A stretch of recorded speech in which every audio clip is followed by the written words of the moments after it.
ओंकारं बिंदु संयुक्तं नित्यं ध्यायान्ति योगिनः कामदं मोक्षदं चैव ओंकाराय नमो नमः।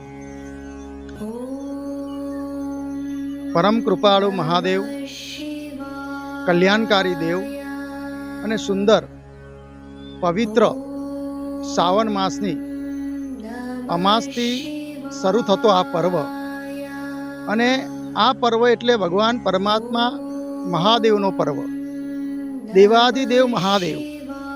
અને એવા દેવાધિદેવ મહાદેવના વડોદરા નગરીથી 10 કિલોમીટર દૂર આવેલું એ વ્યાસેશ્વર મહાદેવનું સુંદર મંદિર, જ્યાં વ્યાસેશ્વર મહાદેવના સાનિધ્યની અંદર મહાદેવની પરમ કૃપા દ્વારા સુંદર મંદિરના દર્શન, મંદિરના બહારના ગૃહની અંદર મા આદ્યાશક્તિ જગદંબા જે શક્તિનું રૂપ છે એના સાક્ષાત દર્શન, બાજુમાં છે કાર્તિક ભગવાન પરમાત્મા શ્રી મહાદેવના પુત્ર અને સાક્ષાત મહાદેવનું સુંદર વાહન એટલે વૃષભ, જેને નંદી કહીએ છીએ, જે ભગવાન પરમાત્મા નંદી પર સવારી કરી અને ભક્તોનું કલ્યાણ કરતા હોય છે.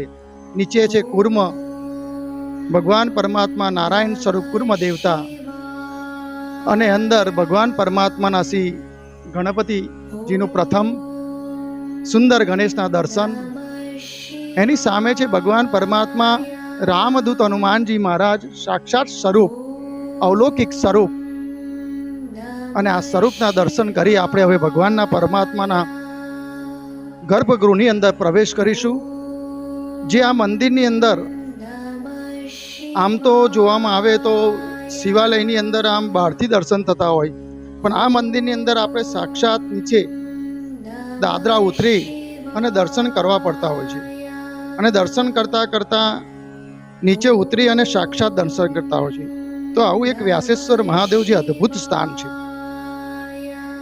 અને આ વ્યાસેશ્વર મહાદેવની એક પૂર્ણ કથા એવી છે કે અહીંયા હજારો વર્ષ પહેલાં જ્યારે ગાયોનું ચરણ હતું, એ વખતે ગોવાળિયાઓ જ્યારે ગાયો ચરાવતા હતા, અને એ વખતે ગાયો ચરાવતા ચરાવતા એક ગાયના આચરણમાંથી સતત દૂધની ધારા વહેતી રહેતી હતી. તો આ ધારા વહેતી વહેતી પછી એને બધા ભેગા થયા. એ જગ્યાનું નિરીક્ષણ કરવામાં આવ્યું, અંદર ખાડો ખોદવામાં આવ્યો, તો ભગવાન પરમાત્મા સાક્ષાત વ્યાસેશ્વર મહાદેવનું શિવલિંગના દર્શન થયા. ખોદતા ખોદતા સહેજ ઘા પડ્યો છે, એ પણ આજે ભગવાન પરમાત્મા અહીંયા આપણે વ્યાસેશ્વર શિવલિંગની અંદર આપણે એના દર્શન પણ કરીએ છીએ. તો આ સુંદર ગર્ભગૃહની વાત થઈ. અવલૌકિક એવા ભગવાન મહાદેવનું આ સુંદર સાનિધ્ય, જેના ચરણમાં આવીને ધૂપ દીપ નૈવેદ્ય 2 લીલા શ્રીફળ અર્પણ કરી અને મહાદેવ દરેકનું કાર્ય પૂર્ણ કરતા હોય છે, મનની શ્રદ્ધા પૂર્ણ કરતા હોય છે. એવા મહાદેવનું સુંદર સાનિધ્ય, આદ્યાશક્તિ સાક્ષાત પાર્વતી અંબા, જેનું સ્વરૂપ છે અદ્ભુત સ્વરૂપ. અને આ સુંદર દર્શન કરી વડોદરા નગરી તથા આજુબાજુના દરેક ગામોની અંદર સુંદર આ મીડિયા દ્વારા દર્શન પર આપણને આવો લાભ મળે છે. આજે અમાસની શરૂઆતથી ભગવાન શ્રાવણ મહિનો શરૂઆત થઈ ગઈ છે, અને આ શરૂઆતના પ્રથમ દર્શન, અને એ પ્રથમ દર્શનથી ભગવાન દરેકની મનોકામના પૂર્ણ કરતા હોય છે. તો આ સુંદર ભગવાન પરમાત્મા વ્યાસેશ્વર મહાદેવનું આ સાનિધ્ય, ભક્તો શ્રદ્ધાથી ભગવાનને એવા જલ, દૂધ, દહીં, ઘી, મધ, સાકર અનેક અનેક ઉપચારથી ભગવાનની પૂજન અર્ચન કરતા હોય છે. અને અનેક ઉપચારોથી પૂજન કરી અને પોતાની મનોકામના ભગવાન પાસે પ્રાર્થના કરી અને દરેકનું કલ્યાણ થાય એવી રીતે ભગવાનની પ્રાર્થના કરે છે. હવે આ તો આપણે ગર્ભગૃહની વાત કરી અને ભગવાન પરમાત્મા કેવી રીતે પ્રાગટ્ય થયા એની આપણે ચર્ચા કરી. જે ભગવાનના સ્વર છે એમાંથી ગરુડેશ્વર, ગર્તેશ્વર, કુંવારેશ્વર, આવા અનેક સ્વર નહીં કે વ્યાસેશ્વર મહાદેવ, આ 5 સ્વર થયા, એમાંનું એક આ સ્વર છે. તો આટલી આપણે ચર્ચા કરી. હવે આપણે બહાર પ્રકૃતિના દર્શન કરી અને એનો પણ આપણે લાભ લઈએ.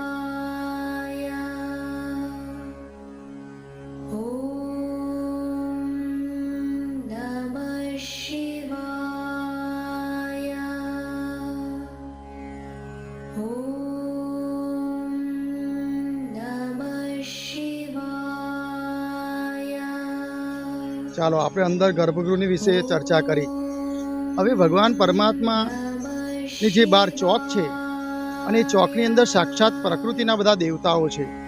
તે પ્રકૃતિ દેવતાની વાત કરીએ તો સાક્ષાત ભગવાન વડનું એવું સ્થાન છે, સુંદર વડવૃક્ષ જેની અંદર બ્રહ્મા વિષ્ણુ મહેશનો વાસ છે. એના આપણે સુંદર દર્શન કર્યા. અને જ્યાં પ્રકૃતિ હોય છે ત્યાં જ ભગવાન પરમાત્મા પધારતા હોય છે. અને વિશ્વનો એક સનાતન સત્ય છે, પ્રકૃતિ અને પુરુષ આ સમન્વય જ્યારે થાય ત્યારે ભગવતી રાજરાજેશ્વરી રાજી થતી હોય છે.